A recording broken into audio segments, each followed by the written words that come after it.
దేవునికి మహిమ కలుగును గాక. ప్రభు పేరట మీ అందరికీ వందనాలు, శుభాలు. మరణాత. బాగున్నారా? మీ అందరూ బాగున్నారని తలంచుకొనుచు మన ప్రభువును రక్షకుడైన యేసుక్రీస్తు యొక్క శుభనామమున మీ అందరికి వందనాలు తెలియపరుస్తున్నాను. ప్రియులరా, ఈ దినము మరి క్రమము కొరకు ప్రార్థన చేసుకుందాం. ప్రార్థన. సర్వోన్నతుడా, సర్వాధికారి అయిన దేవా, నీకు స్తోత్రాలు తండ్రి. సమయంలో ప్రభువా, నీ లేఖనాన్ని బట్టి మాట్లాడటకు, నీ లేఖనాన్ని బట్టి ప్రార్థించుటకు నీవిచ్చిన కృపను బట్టి వందనాలు చెల్లిస్తూ, నీ ప్రేమను బట్టి, నీ ఆలోచన బట్టి మమ్మల్ని బలపరిచి నడిపించుచున్నావో దేవా, నీకు స్తోత్రాలు. ఈ సమయంలో నీ లేఖనమును బట్టి నాయన నీ ఎదుటికి నేరై ఉన్నాను. చేరు నన్ను నా తలంపులు మరుగు చేసి దేవా, నీ సహాయము అనుగ్రహించి నీ ఆత్మతో నింపుమని, నీ బిడ్డలకు కావలసిన ఆదరణ సమకూర్చి నడిపించి నీ పరిశుద్ధాత్మతో నింపి బలపరచమని, నీ దేనదాసుడే నన్ను నీ ఆలోచనతో నన్ను బలపరిచి నడిపించమని మా ప్రభువును రక్షకుడైన త్రియేక దేవుని నామములో అడిగి ప్రార్థన చేయుచున్నాను పరమ తండ్రి, ఆమేన్. మన తండ్రి అయిన దేవుని సన్నిధి సదా మనకు తోడై ముందుకు నడిపించును గాక, ఆమేన్.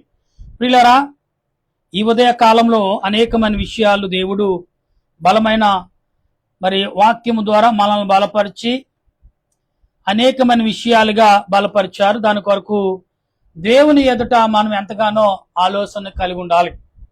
అయితే ఇక్కడ చాలా విషయాలు బైబిల్ గ్రంథంలో మాట్లాడుతున్నాం కనుక 1 కొరింథీ పత్రిక 16వ అధ్యాయము 13వ వచనం నుండి మనం ఒకసారి ధ్యానం చేసినప్పుడు ప్రభు మాట్లాడుతున్న మాటలు మనం ఒకసారి గ్రహిద్దాం, మనం గమనించాలి. ఒకసారి ఇక్కడ దేవుడు మాట్లాడుచున్న మాటలను, మెలకుగా ఉండుడి, విశ్వాసమందు నిలకగడా ఉండుడి, పౌరుషము గలవారై ఉండుడి, బలవంతుడై ఉండుడి, మీరు చేరి కార్యములన్నీ ప్రేమతో చేయుడి. సెఫను ఇంటి వారు అకయ్యద ప్రథమ ఫలమై ఉన్నారని, వారు పరిశుద్ధులకు పరిచర్య చేయుటకు తమ్ము తాము అప్పగించి ఉన్నారని మీకు తెలియను. ఇక్కడ ప్రియులారా, ఈరోజు విశ్వాసం, దేవుని ప్రేమను బట్టి విశ్వాసంగా ఉంటే దేవుని ప్రేమ మనకు దొరుకుతుంది. అందుకే విశ్వాసం అనే మాటను ఎన్నడూ మర్చిపోకుండా ఉండాలి. మనం విశ్వాసమైన మాటను ఎప్పుడైతే మర్చిపోతున్నామో అప్పుడు మనకు కొన్ని ఇబ్బందులు కలుగుతూ ఉంటాయి. కాబట్టి ఇక్కడ ఇబ్బందులు కలగకుండా ఉండాలంటే విశ్వాసాన్ని ఏ రీతిగా మనం కాపాడుకుంటున్నాం, విశ్వాసాన్ని ఏ రీతిగా మనం బలపరుచుకుంటాం అనేది దేవుని యొక్క ఉద్దేశంగా ఉన్నది. కనుక ఇక్కడ విశ్వాసాన్ని బట్టి పౌలు గారు మాట్లాడుతున్నారు. నీ విశ్వాసం ఎంత గొప్పదో, నీ విశ్వాసం ఎటువంటిదో నువ్వు నిలకడగా చేసుకో. అవును కదా? మనుషుల యొక్క విశ్వాసం ఆత్మ సంబంధమైన విశ్వాసం ఒకటి, లోక సంబంధమైన విశ్వాసం ఒకటి. లోక సంబంధమైన విశ్వాసమును, ఆత్మ సంబంధమైన విశ్వాసం కూడా ఇది ఎంత గొప్పదంటే, లోక సంబంధం విశ్వాసము ఆత్మ సంబంధం విశ్వాసం లోబడితే లోక సంబంధం కూడా ఆత్మ సంబంధం విశ్వాసంతో నిలకడగా ఉంటుంది. అప్పుడు నీ విశ్వాసం ఎక్కడికి వెళ్ళినా నిలకడగా ఉంటావు. ఎవరిని బాధ పెట్టవు, ఎవరిని ఇబ్బంది పెట్టవు, ఎవరిని అధైర్యపరచకుండా జాగ్రత్త కలిగి ఉంటాం. కనుక అటువంటి విశ్వాసం కలిగి మనం ఉండాలి. దేవుడు చెప్తున్నాడు, అటువంటి విశ్వాసం నువ్వు కలిగి ఉన్నావా? ఉంటే ఎలాగున్నావు, ఏ రకంగా ఉన్నావు, ఏ రకంగా ఉండబోతున్నావు అనేది విషయం ఇక్కడ పౌలు గారు చెప్తున్న మాటల్ని, అట్టి వారికిని పనిలో సహాయము చేయుచు ప్రయాసపడుచున్న ముందు వారికిని వారు అందరికిని మీరు విధేయులై ఉండడం వలనని మిమ్మల్ని బ్రతిమాలుకొనుచున్నాను. ఇక్కడ పౌలు గారు చాలా మార్లు ఈ వచనంలోనే బ్రతిమాలుకుంటున్నాను అన్నాడు. ఎందుకంటే దేవుని పని నిమిత్తము ఎక్కడ సాతానుకు చోటు అవ్వకుండా ఎంత తెలుగుగా వాడాడో తెలుసు. ఆ పదాన్ని బ్రతిమాలుకుంటున్నాననే పదము సాతానికి అవకాశం ఇచ్చినట్టే సాతానుని గద్దించే మాట అది. నేను మిమ్మల్ని బ్రతిమాలుకుంటున్నానంటే దైవజనుడు, అంత ఆత్మీయ తండ్రి కలిగిన అంత ఆయన మనల్ని బ్రతిమాలటం ఏంటి? ప్రార్థన చేయగలం, సాతాన్ని ఎదిరించే పట్టుదల పెంచుకోమా? మన గురించే మాట్లాడుతున్నారు కదా అనే మాటకు అర్థం ఏంటంటే, మిమ్మల్ని నేను బ్రతిమాలుకుంటున్నాను అంటే ఏంటి? నేను తగ్గి దేవుని హెచ్చించుటకు సాతానుని గర్జించే విధానం. ఒక్క మాటలు నేను మిమ్మల్ని బ్రతిమాలుకుంటాననే మాటకు సాతానును ఏమండి ఎలక్కి ఎర్రేసి బోన్లోకి ఎలా పిలుస్తామో అలా పిలిచినట్టు అన్నమాట. కాబట్టి అందుకే విశ్వాసులు ఎవరైనా కొందరు సంఘాల్లో ఏమంటారంటే, పాస్టర్ గారు ఇలాగన్నారు అని తీరా పాస్టర్ గారికి తెలిసి మరి పలాని విశ్వాస బాధపడుతున్నాడు, అయ్యా మీరు ఏదో అన్నారంట అంటే దగ్గరికి పిలవచ్చి, అయ్యా నా వల్ల నువ్వు బాధపడుతున్నావంట, నన్ను క్షమించు అంటాడు. అప్పుడేమండి వెంటనే సేవకుడు అంట ఆ విశ్వాసం, అయ్యయ్యా మీరు మమ్మల్ని క్షమించమంటాం ఏంటి అంటే, ఈ యొక్క వాలును ఎప్పుడైతే దైవజనుడు కలిగి ఉన్నాడో ఆటోమేటిక్ గా సాతానును ఈజీగా గర్దించవచ్చు. కనుక మనం ఈ విషయం చాలా జాగ్రత్తగా, అందుకే పౌలు గారు అవసరాన్ని బట్టి మిమ్మల్ని నేను బ్రతిమాలుతున్నానన్నాడు. అంటే తనకు తాను కించపరుచుకున్నా పర్లేదు, తనకు తానుకు నిందొచ్చున్నా పర్లేదు, కానీ ఏర్పరిచిన తండ్రికి మాత్రం నింద రాకూడదు. అవును, చాలా మంది తల్లిదండ్రులు ఏం చేస్తారు, పెద్దవాళ్ళు మా జీవితం అయిపోయింది సార్, మా పిల్లలకు ఆటంగా రాకుండా మీరేం చేయాలని మమ్మల్ని చేయండి, మమ్మల్ని ఇబ్బంది పెట్టండి అని తల్లిదండ్రులు తన పిల్లల కొరకు జీవితాలే దారబోసిన వారు ఉన్నారు, జీవితాలే అంకితం చేసిన వారు ఉన్నారు, జీవితాలే పనంగా పెట్టిన వారు కూడా ఉన్నారు. లేకపోతే తల్లిదండ్రులు ఉన్నారు, తల్లి ఉంది, తండ్రి ఉన్నారు. కొందరు పిల్లలు కూడా తల్లిదండ్రుల కొరకు వారి జీవితాన్ని త్యాగం చేసిన వాళ్ళు కూడా ఉన్నారు. అవసరమైతే భార్యతో దెబ్బలాడి తల్లిదండ్రుల దగ్గర ఉండిపోయిన వారు, నువ్వు అవసరమైతే వెళ్ళిపో, నాకు అక్కర్లేదు, నేను నా తల్లిదండ్రులతో ఉంటాననే విశ్వాసముతో చాలా మంది తల్లిదండ్రుల్ని ప్రేమించిన వారు ఉన్నారు. కానీ కొన్నాళ్ళకి ప్రేమ తెలిసిన భార్య, విశ్వాసం తెలిసిన భార్య, నా భర్త విశ్వాసం కలిగిన వాడు, అయ్యో ఎంత భక్తితో ఎంత ప్రేమతో తల్లిదండ్రుల ప్రేమను పొంది ఉన్నాడు, అయ్యో నా తల్లిదండ్రులని వదులుకుంటానా, అయ్యో నా భర్తతో ఈ సమయంలో నేను తోడుండాలని చాలా మంది స్త్రీలు, యవన పిల్లలు, కుమార్తెలు రిలేజ్ అయ్యి అంటే తగ్గించుకుని అర్థం చేసుకుని మరలా భర్త దగ్గరకు వచ్చి, అయ్యా నన్ను క్షమించు, ఈ సమయంలో నేను విడిచిపెట్టడం ధర్మం కాదు, ఆడపుట్టిక అటువంటి ధర్మం కాదు, నా జీవితానికే ఒక మచ్చగా మిగిలిపోతుంది, కాబట్టి అలాగే నేను జరగనవును, కాబట్టి నీవు నేను కష్టమైన భారమైన ఇద్దరం కలిసే పంచుకుందాం, ఇద్దరు కలిసే ఆ పని చేద్దాం, ఇద్దరు కలిసే మనం విశ్వాసంగా నడుచుకుందాం అనే మాటను పలకాలి.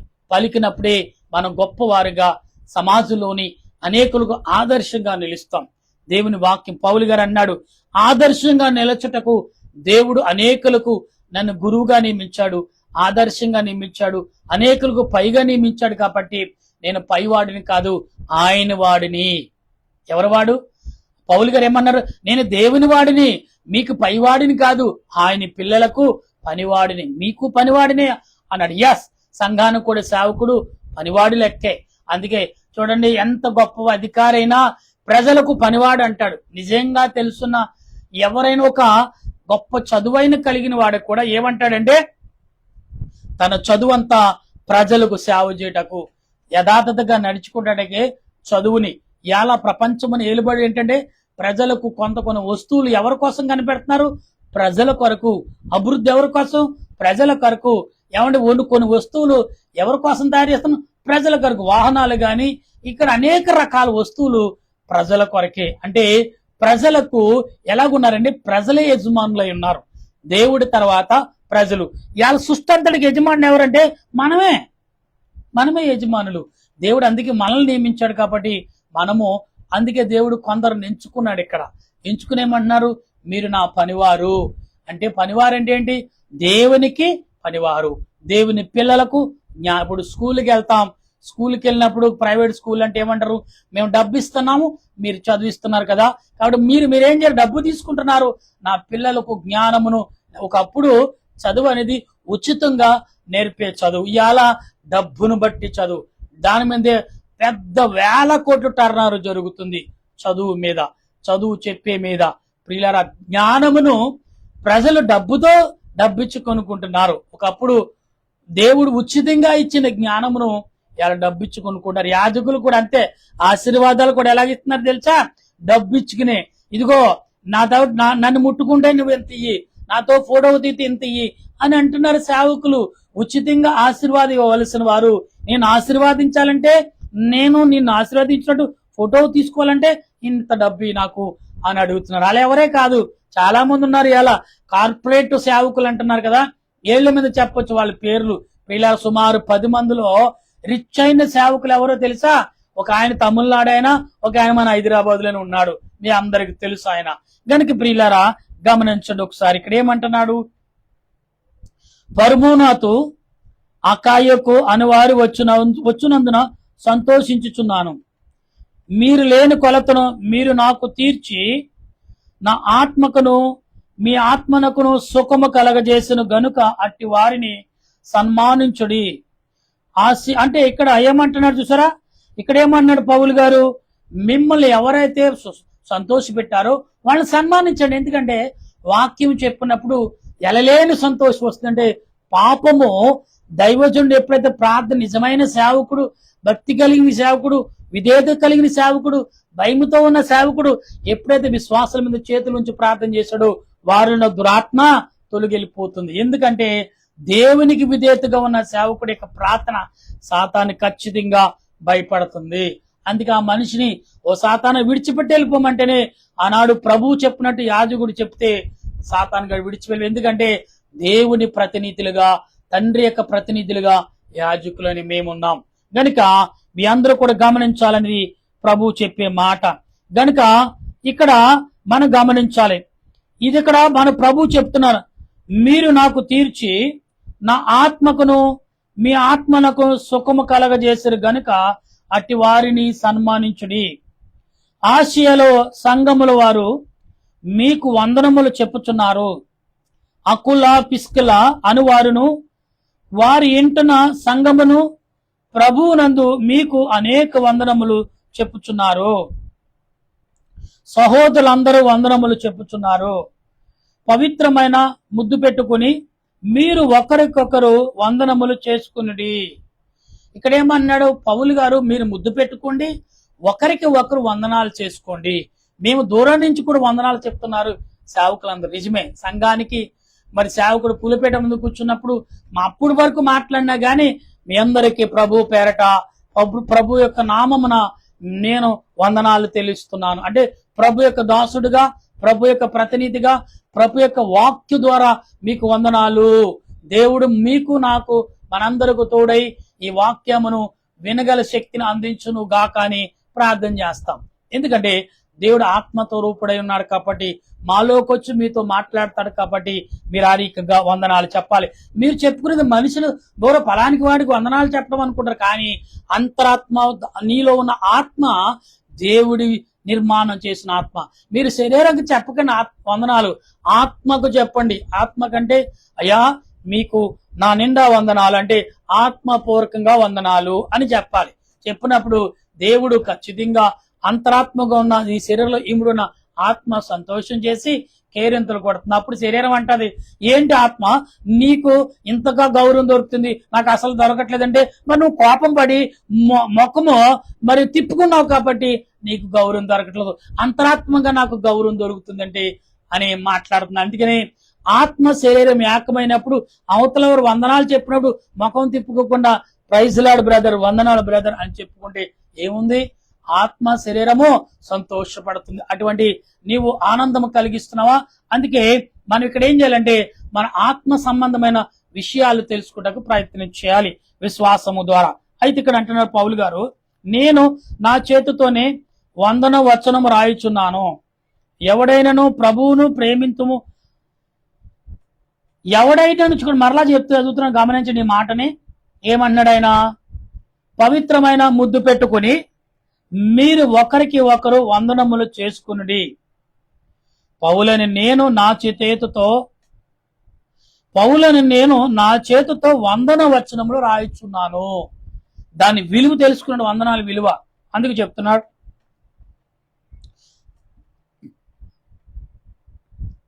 ఇక్కడ ఎవడైనాను ప్రభువును ప్రేమింపకుండా ఉంటే వాడు శపించబడును గాక. దేవునికి ఆత్మతో నింపబడిన మనం, దేవునికి స్వరూపం కలిగిన మనం ఎలా ఉండాలి? ఆత్మ స్వరూపం. అందుకే ఆత్మకు లోబడటం వల్ల వచ్చే ప్రయోజనం చాలా గొప్పది. దేవుని బిడ్డలా విశ్వాసం కలిగి జీవించడం చాలా గొప్పది, ప్రేమ కలిగి జీవించడం చాలా గొప్పది. ప్రేమ గురించి, విశ్వాసం గురించి ఇక్కడ ప్రభు మాట్లాడుతున్న మాటలను. కాబట్టి ఇక్కడ ఎవడును ప్రేమించడు, ప్రభువును ప్రేమించడు వారి శాపగ్రస్తుడు అవుతాడు. నిజమే. అయితే ప్రభు వచ్చుచున్నాడు. ప్రభువైన యేసు క్రీస్తు కృప మీకు తోడయుండును గాక. క్రీస్తు యేసునందు నా ప్రేమ మీ అందరితో ఉండును గాక. ఆమేన్. ఇక్కడ ఈ వచనం పూర్తయింది. ఏమన్నాడు? క్రీస్తు ప్రేమ మీ అందరితో ఉండును గాక. ఆమేన్. అంటే మేము మా దేవదేవుడు ఎప్పుడు కూడా మీతోటి ఉన్నారు అనే మాటను ప్రభు చెప్తూ, అంటే పౌలు గారు చెప్తున్నాడు. నా ప్రియ దేవుని బిడ్డలారా, ఈ సాయంకాల సమయంలో విన్నారా? మీకు అర్థమైందా? విశ్వాసం ఎంత గొప్పదో, దేవుని ప్రేమ ఎంత గొప్పదో, భక్తి ఎంత గొప్పదో, విధేయత ఎంత గొప్పదో, వినయం ఎంత గొప్పదో, ప్రేమ ఎంత గొప్పదో, ఆత్మీయత ఎంత గొప్పదో మీరు తెలుసుకోగలుగున్నారు కదా. ఈ దినము తెలుసుకున్నారని, ఎలాగ ఎవరిని ప్రేమించాలో, ఎవరిని ఎలాగ వందనాలు చెప్పాలో, ఎలాగ ఎవరు గౌరవించాలో నేర్చుకున్నారని మీ అందరూ నేను నమ్ముచున్నాను. కాబట్టి మీ తరపున, మీ అందరి తరపున దేవదేవునికి వందనాలు, స్తుతులు చెల్లిస్తున్నాయి. ఎందుకంటే పౌలు గారు ఎంతో స్పష్టంగా ఈ అధ్యాయం అంతా కూడా, మొదటి కొరింథీ పత్రిక అంతా కూడా చాలా స్పష్టంగా, ఎందుకంటే నేను మిమ్మల్ని బ్రతిమాలుకుంటున్నాను అన్నాడు. ఎందుకని? తన కొరకు తను బ్రతిమాలుకోలేదు, ఇక్కడ తండ్రి అనే దేవుని కొరకు బ్రతిమాలుతున్నాడు. కాబట్టి నేను దేవుని ప్రతినిధిని, నా వైపు చూడకండి, మీరు ప్రభు వైపు చూసి మీరు పని చేయండి అంటున్నాడు. మనము ఈరోజు ప్రభుని ఎరగని వాడు ఏమవుతాడంట? శాపగ్రస్తుడు అయిపోయి, అంటే దేవుణ్ణి ఎరగని వాడు. అలా చాలా మంది అన్యులు అంటారు, వాళ్ళు కూడా దేవుని ఎతుకుతున్నారు. దేవుడు ఎక్కడైతే కార్యం జరుగుతుందో అక్కడ పరుగులెత్తి లైన్ క్యూలు ఎందుకు కడుతున్నారు? పాపమును తొలగించుకోటకు, పాపమును విమోచన చేసుకోటకు, పాప క్రియని తప్పించుకుని, శాపమును తొలగించుకుని వారి పిల్లలకు, వారి పిల్లలకు ఆయుష్ను ఉటకే వారి తీర్థయాత్రలు గాని అక్కడక్కడక్కడ అలిసిపోయి తిరుగుతున్నారు. ఆ ప్రయాణంలో ప్రాణాలు కూడా కోల్పోయిన వారు అనేకులు. తీర్థయాత్రలు చేసిన వారు యాక్సిడెంట్ రూపంలో, లేకపోతే కొండ చెరుగులు ఇరుగుపడి బస్సు యాక్సిడెంట్ అయ్యి ఎన్నో ప్రమాదాల్లో ప్రాణాలు పోతున్నారు. దేని కొరకు? వారి పాపములు, వారి పితరుల పాపములు వారి పిల్లల మీద రాకుండా కాపాడుకోటకు ప్రయత్నాలు చేస్తున్నారు. ప్రియులారా, దేవుడు అంటున్నాడు, నేనే మార్గమును, నేనే సత్యమును, నేనే జీవమును, నేను తప్ప మరొక దేవుడు నీకు లేడని ద్వితీయోపదేశకాండంలో 28వ వచనంలో మనకు చెప్తున్న మాటలు. గనుక దేవుని ప్రేమ కలిగి, దేవుని విశ్వాసం కలిగి, విశ్వాసం అనే మాటను ఎందుకు దేవుడు మనకి ఇచ్చాడండి? ప్రేమతో, విశ్వాసంతో కూడిన ప్రేమను మనం సంపాదించుకోవాలి. నువ్వు విశ్వాసంగా ఉన్నావా? దేవుని ప్రేమ నీకు తోడై ఉంటుంది. నువ్వు భక్తితో ఉన్నావా? దేవుని ఆధారం నీకు తోడుగా ఉంది. భయంతో ఉన్నావా? దేవుని విధేయత నీకు సహాయంగా ఉంటుందనేది ఈ సాయంకాల సమయంలో మీ అందరూ గమనిస్తూ, అట్టి ఆధారంలోకి దేవదేవుడు మిమ్మల్ని అందరినీ నడిపించి ఆయన కృపలో మిమ్మల్ని బలపరిచినట్టుగా ఎంతమంది గ్రహింపగలిగి ఉన్నారు? ఎంతమంది ప్రార్థన చేస్తున్నారు? ఎంతమంది దేవుని ఎడల విశ్వాసంతో ఉన్నారు? ఉంటే రండి. ఈరోజు ఎంతో ఆదరణ కలిగించాడు దేవుడు. ఎంతో బలమైన నా 30 సంవత్సరాల యొక్క 32 సంవత్సరాలు, ఈ యొక్క 40, 52 సంవత్సరాల వయసులో ఈ 30 సంవత్సరాల సేవ పరిచర్లు ఈ రోజు చేసిన ప్రార్థన, ఆదిలో మొదటిసారి మేము గొలుసు ప్రార్థన చేసిన ప్రార్థన ఈ 30 సంవత్సరాల తర్వాత మరలా ప్రార్థన, అంత ప్రార్థన ఈ రోజు జరిగింది. ఈ రోజు చేశాం. ఇక్కడి నుంచి ఈ రోజు అలాంటి ప్రార్థన జరుగుతుంది ప్రియులారా. అలాగే ప్రార్థన చేస్తాం. ఉపవాసం అంటే దేవునితో గడపటం, ఉపవాసం అంటే దేవునితో మాట్లాడటం, ఉపవాసం అంటే దేవునిని ధ్యానం చేయటం, దేవుని కనిపట్టి కనుగొనటమే ఉపవాసం అనే తలంపు. అటువంటి ఆదరణ పరిశుద్ధాత్మ దేవుడు ఈ సాయంకాల సమయంలో మనందరికి అందించును గాక. ఆమేన్. చిన్న ప్రార్థన. ప్రేమగల మా రాజా, నీ కొందనాలు, రక్షణకర్త స్తోత్రాలు, కరుణామయుడు స్తుతులు చెల్లిస్తున్నాను. ఈ సమయంలో నీ బిడ్డలుగా, నీ దాసుడుగా నేను ప్రార్థిస్తున్నాను. దేవా, నా ప్రార్థన ఆలకించుము తండ్రి, నా ప్రార్థన అంగీకరించుము దేవా, నా ప్రార్థనకు ప్రతిఫలము దయచే తండ్రి. నీ సన్నిధి నాకు తోడుగా ఉంచండి, నీ ఆలోచన నాకు దయచేయండి, మీ ఆత్మ నడిపి మా అందరికీ సమకూర్చండి. నాకంటే నాకు కాదు ప్రభా, మా ప్రియులకు, నాయన, మా బిడ్డలకు, మా స్నేహితులకు, మా బంధుమిత్రులకు, మా గ్రామస్తులకు, మా దేశస్తులకు, మా పట్టణస్తులకు, ప్రపంచ దేశ ప్రజలకు అందరూ మా వారే. అందరూ నీ ఆత్మతో నింపబడిన వారమే. అందరూ నీ ఆత్మతో బలపడిన వారి మా అందరికి నీ సన్నిధి తోడుగా ఉంచి రక్షణగా నీ రాజ్యముకు నేను సిద్ధపడే కృపను నీ ప్రేమను పొందే భాగ్యమును అందరికి అందించమని మా ప్రభువును రక్షకుడైన యేసుక్రీస్తు దివ్యమైన నామములు అడిగి బ్రతిమాలి ప్రార్థన చేయుచున్నాను పరమ తండ్రి ఆమేన్. పరలోక మా పరమ తండ్రి, నీ నామను పరిశుద్ధపరచునుగా, నీ రాజ్యం వచ్చునుగా, నీ చిత్తం పరలోక ముందు నెరవేరినట్లు భూమి మీద నెరవేరినగా మౌనదుడని మాకు దయచేయం. మళ్ళీ ప్రార్థన చేసి వారికి క్షమించిన ప్రకారం మా ప్రార్థనలు క్షమించము, శోధనగా కీడు తప్పించము, రాజ్యము శక్తి మహిమ నిరంతరం నావు తండ్రి ఆమేన్. యేసురత్నమే జయం అపాధికులం, ప్రవేశరత్నమే జయం అపాధికులం, ప్రభు సంపూర్ణ విజయం అపాధికంత కల్నాశనం. హల్లెలూయా హల్లెలూయా, స్తోత్రం స్తోత్రం, ఆమేన్ ఆమేన్. మన తండ్రి అయిన దేవుని ప్రేమ, త్రియేక దేవుని కృప, పరిశుద్ధాత్మిక అన్యోన్య జీవితం ఇప్పుడు ఎల్లప్పుడు సదా మీకు మీ బిడ్డలకు మీ ఆలోచనకును దేవదేవుడు తోడై ఉండి ఆయన రాకడకు సిద్ధపరచును గాక. ఆమేన్ ఆమేన్ ఆమేన్. మీ అందరికి వందనాలు. మరణాతా.